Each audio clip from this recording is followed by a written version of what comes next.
Nawaaf Al Omari.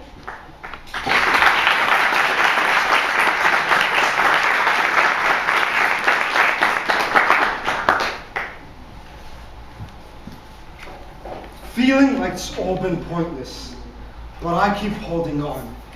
Every day it's an uphill battle, because I believe you're the one. Miss TME, fellow Toastmasters, most welcome guests, good evening. Good evening. It was like any other day. Mohammed came back from college, changed his clothes, finished his assignments, and now it was finally time to him and his friends to go out to lunch. But little did he know that his life would change forever. We were all discussing what we wanted to eat, except Mohammed. His mind was with someone else, with this beautiful girl sitting right across from us. He smiled, and she smiled back. The look in their eyes was like something from a movie. And before we knew, Mohammed left our table to go sit with her. And I looked at my friends, and we all realized it was love at first sight, or so we thought. See, Mohammed was a model student, the first in the class and the last to leave. He would finish his assignments as soon as they were given. And his friends, well, we'd barely finish our assignments on time. Much like we didn't have time for extracurricular activities, Mohammed didn't have time for love. But he still believed in it. He still believed that there's one woman for each man, that soulmates do exist, and that when his soulmate comes knocking on that door, he'll be ready. While Mohammed was sitting with this girl, we, as his best friends, did what all best friends do. We eavesdropped. He cracked a joke, and she laughed and started playing with her hair. He was charming, and she loved that. They exchanged their phone numbers, and there ended their first date. Mohammed went back to his dorm, and he couldn't sleep. He was happy. He was in love.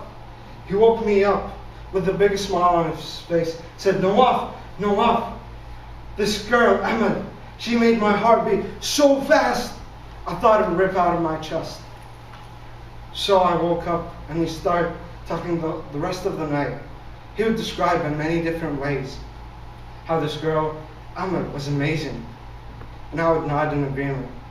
He deserved love, and I couldn't be happier for him. Mohammed went the next day to his class in the morning with a joyful look on his face. And when he finished his classes, he called Amri, and they went out again. And that was the first of many. Date after date after date, the cycle continued, but it didn't last long. At times, it would seem like everything would fall into place, and at others, she'd change. Suddenly, Amri wasn't the Amri he knew, but that didn't stop him. She was the best thing that ever happened to him. And when that thing happens to you, you hold on and grab onto it as if your life depends on it, because it truly does. You see, Ben went on dates and dates, but it didn't matter, because every day made him even think about Amal. His nights were spent texting her, and his days were spent thinking about her. And unfortunately, that reflected poorly on his overall performance. His assignments were overdue, he skipped classes, and his failing black hole of a life all changed him. Bad wasn't the same, but we vowed not to say anything unless we felt he was unhappy. Amal disappeared again, and then came back with one thing on her mind: to break up with Mohammed.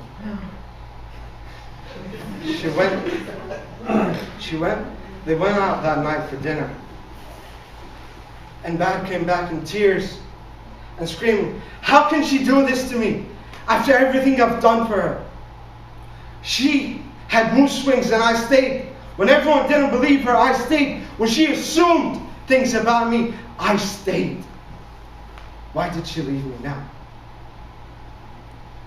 You'd be forgiven to think that I hated Emma for what she did to my best friend.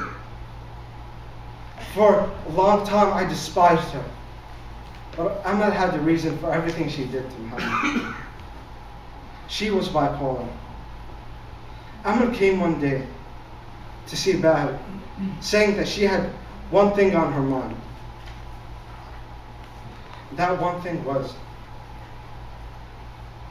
that she told him, Muhammad, listen to me. I know what they're telling you. I know what they're saying. They're saying, don't listen to Amal. Don't even talk to her. But you don't understand, Muhammad. You don't understand. I love you from the bottom of my heart. And because I love you, I can't let you live like this. I can't see the pain in your eyes and be the one responsible for it. Muhammad begged and pleaded, but nothing worked. He wanted her and no one else, in sickness and in health, or till death do them part. But it didn't work. Love isn't like this. You see, ladies and gentlemen, love is sometimes hard. And especially when you love someone like Muhammad did Amal.